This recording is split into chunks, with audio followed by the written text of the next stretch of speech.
Movie की start में हमें एक कपल को दिखाया जाता है जिनका नाम नैटली और टाइलर होता है। ये दोनों कैंपिंग करने के लिए जंगल में जाता है और जंगल पहुंचने के बाद ये दोनों गाड़ी से उतरकर ट्रैकिंग के लिए अपना सामान निकालने लगता है। और तभी टाइलर बोलता है कि जंगल की बीचों बीच एक झरना है, इसलिए हम वहीं जाकर अपना कैंप बनाएंगे और वहीं रुककर खूब मस्ती करेंगे। इतना कहकर वो दोनों फोटो खींचते हुए उस झरना की तरफ निकल जाते हैं और वही रास्ते में नैटली वीडियो भी बना रही होती है। अब थोड़ी दूर जाते ही वो दोनों उस झरना पर पहुंच जाता है और एक अच्छी सी जगह देखकर अपने लिए टेंट लगाने लगता है। उसके बाद वो दोनों वहां खूब मस्ती करता है और तभी टाइलर ने नैटली को शादी के लिए प्रपोज भी करता है, जिसे देखकर नैटली काफी खुश होती है और शादी के लिए मान जाती है। उसके बाद वो दोनों वापस अपने टेंट में आ जाता है, लेकिन तब तक रात भी हो चुका होता है, इसलिए वो अपने टेंट के पास एक छोटे छोटे फंदे लगाता है ताकि कोई जानवर आए तो इनमें फंस जाए। इसके बाद ये दोनों अब खाना खा के सो जाता है और जब रात को ये दोनों सो रहे होते हैं कि तभी नैटली को बाहर किसी की आवाज सुनाई देता है, जिसे सुनकर वो डर जाती है। इसलिए नैटली टाइलर को उठाकर बोलती है कि बाहर कोई तो है, क्योंकि काफी देर से बाहर से कुछ अजीब सी आवाज आ रहा है। लेकिन टाइलर इन सभी बातों को इग्नोर करते हुए कहता है कि तुम सो जाओ, ऐसा कुछ भी आवाज नहीं आ रहा है और ये जंगल है, यहाँ काफी सारी जानवर होता है, इसलिए तुम्हें ऐसा लगा होगा। उसके बाद वो दोनों सो जाता है, लेकिन तभी वो आवाज फिर से आने लगता है और इस बार टाइलर को भी ये आवाजें सुनाई देता है। इसलिए वो नैटली को वहीं रखकर अकेले बाहर जाकर देखने लगता है, जहाँ पर उसे एक पत्थर मिलता है जो कि एक पत्थर के ऊपर दूसरी पत्थर रखा हुआ होता है। ये देखकर टाइलर को अजीब लगता है,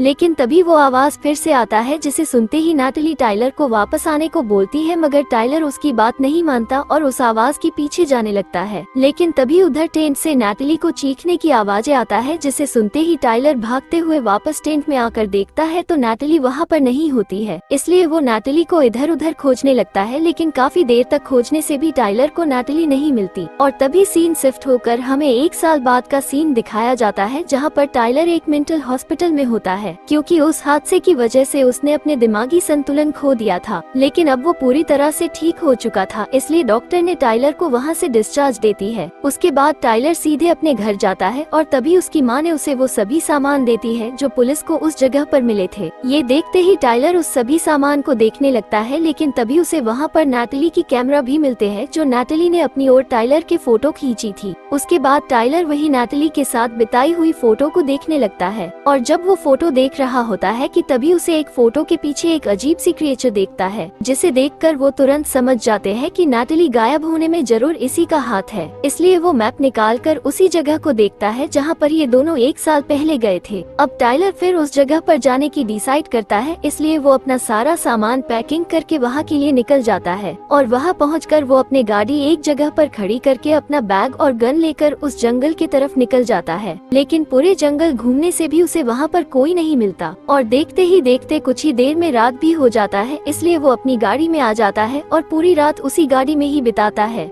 और जब वो अगली सुबह उठकर देखता है तो चारों तरफ फोगी लगी होती है, इसलिए वो गाड़ी के अंदर ही बैठता है। लेकिन तभी वो पीछे से क्रिएचर आकर उसकी गाड़ी पर अटैक कर देता है और वो उसके गाड़ी की आगे वाली शीशे भी तोड़ देता है। ये देखते ही टाइलर अपने गन निकालकर उस पर फायर करने लगता है, जिससे वो क्रिएचर यहाँ से भाग जाता है। लेकिन तभी यहाँ पर एली नाम का एक आदमी आता है, जो कि एक शिकारी होता है। उसके बाद वो टाइलर को अपने साथ ले जाता है और वो उसे बताता है कि मैं तुम्हें जानता हूँ, क्योंकि मैंने तुम्हें 1 साल पहले न्यूज में देखा था और तुमने न्यूज में बताया था कि इसी जंगल में तुम्हारी गर्लफ्रेंड को किसी क्रिएचर ने लेकर गया था। इसलिए मैंने तुम्हारी न्यूज देखकर यहाँ पर उसी क्रिएचर को खोजने के लिए आया, लेकिन आज तक मुझे वो क्रिएचर नहीं मिला है। उसके बाद वो टाइलर को जंगल के एक पेड़ के पास ले जाता है, जहाँ पर वो उनका स्केलेटन होता है और वो उसे बताता है कि इस जंगल में ये कई सदियों से जिंदा है और उसने यहाँ आने वाला सभी इंसान को मारकर खाने के लिए गायब करता है। उसके बाद वो दोनों वापस अपने कैंप में पहुँचता है, लेकिन वहाँ पर सारी सामान बिखरा हुआ था। ये देखते ही वो दोनों समझ जाता है कि ये काम उसी क्रिएचर का है, इसलिए वो दोनों उसको खोजने लगता है। पर तभी पीछे से कुछ अजीब सा आवाज आता है, जिसे सुनते ही ये दोनों उस आवाज की तरफ बढ़ने लगता है। लेकिन उसी वक्त टाइलर फिसलकर एक खाड़ी में गिर जाता है और वो जैसे ही उठकर देखता है तो वहाँ पर बहुत सारी कंकाल होता है। ये देखते ही वो समझ जाता है कि वो क्रिएचर ने इंसान या जानवर जो भी मारता है उन सबको यही लेकर खाता है।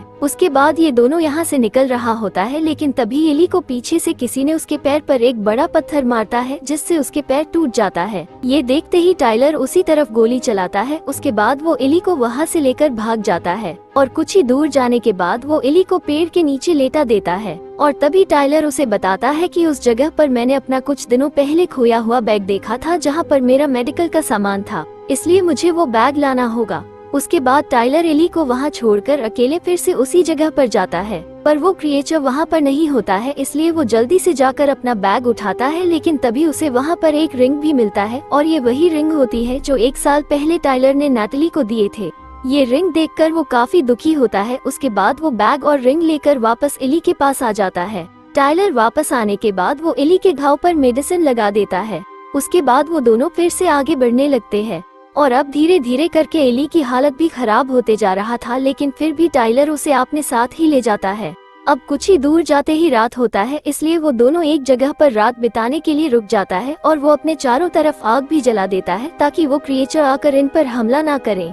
अब वो दोनों सोने ही वाला होता है कि तभी उन दोनों को कुछ आवाजें सुनाई देता है, जिसे सुनते ही वो दोनों उठकर देखने लगता है और अपने गन से उस आवाज की तरफ गोलियां चलाता है, लेकिन वहाँ पर कोई नहीं होता, इसलिए वो दोनों फिर से सो जाता है। अब अगली सुबह टाइलर एक नदी में जाकर पानी पीने लगता है और वापस आकर एली को भी पानी पिलाता है। अब इधर एली की हालत खराब होने की वजह से वो दोनों कुछ दिनों के लिए वहीं पर रुकने का फैसला करता है, लेकिन इनके पास खाने पीने का सामान नहीं था, इसलिए टाइलर खाने के लिए मछली पकड़ने लगता है। ऐसा ही करते करते कुछ दिन बीत जाता है और वहाँ पर सर्दियों की मौसम भी शुरू होने लगता है, इसलिए उन दोनों की मुसीबत और भी ज्यादा बढ़ जाता है। ये देखकर एली टाइलर से कहता है कि तुम मुझे छोड़कर यहाँ से निकल जाओ, लेकिन टाइलर उसकी बात नहीं मानता है और उसे लेकर एक साथ आगे बढ़ता है। और कुछ ही दूर जाते ही फिर से रात हो जाता है, इसलिए वो दोनों वहीं पर रुक जाता है और वो दोनों सोने वाला होता है, लेकिन तभी एली टाइलर से कहता है कि आज मैं यहाँ पर पहरा दूंगा, तुम सो जाओ। ये सुनने के बाद टाइलर सो जाता है और यही मौका देखकर एली टाइलर को वहीं पर छोड़कर वहाँ से निकल जाता है। अगली सुबह जब टाइलर की आँख खुलता है तो वो देखता है कि एली वहाँ पर नहीं होता, इसलिए वो उसे खोजने के लिए जंगल की तरफ जाता है, लेकिन तभी उसे एली की चिल्लाने की आवाज सुनाई देता है, जिसे सुनते ही वो उस आवाज की ओर भागने लगता है और वो देखता है कि वो क्रिएचर ने एली को मार रहे होते हैं। ये देखते ही वो काफी डर जाते हैं, लेकिन तभी वो क्रिएचर ने टाइलर को भी देख लेता है, इसलिए टाइलर वहाँ से भाग जाता है, मगर कुछ ही दूर जाते ही वो क्रिएचर ने उसे भी पकड़ लेता है और उसे मारने लगता है और टाइलर ने भी अपने गन निकालकर उसे गोली चलाता है।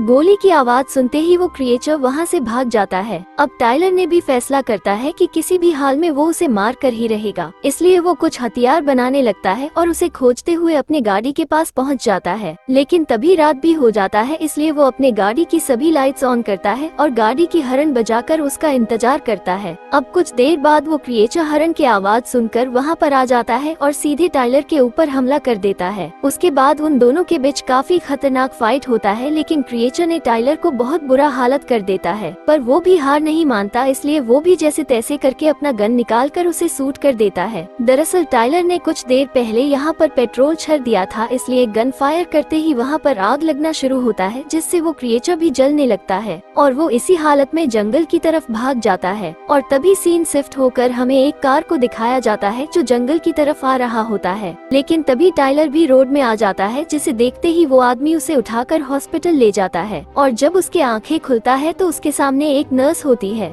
लेकिन तभी वहाँ पर जैक्सन नाम का एक आदमी भी आता है और वो टाइलर से एक ही सवाल पूछता है कि क्या तुमने सच में उस क्रिएचर को मार दिया? तभी टाइलर बताता है कि हाँ, मैंने उसे आग लगाकर मार दिया है। दरअसल जैक्सन को भी उस क्रिएचर के बारे में पता होता है, इसलिए उसे अभी भी यकीन नहीं होता है कि वो मरा है कि नहीं, इसलिए वो टाइलर से कहता है कि हमारी एक टीम है और मैं चाहता हूँ कि तुम हमारी टीम में ज्वाइन हो जाओ, ताकि एक बार फिर से हम जंगल में उस क्रिएचर को मारने के लिए जाए, क्योंकि वो क्रिएचर अभी भी जिंदा है। ये सुनते ही वो काफी हैरान हो जाता है और इसी के साथ ये मूवी भी यहीं पर एंड हो जाती है।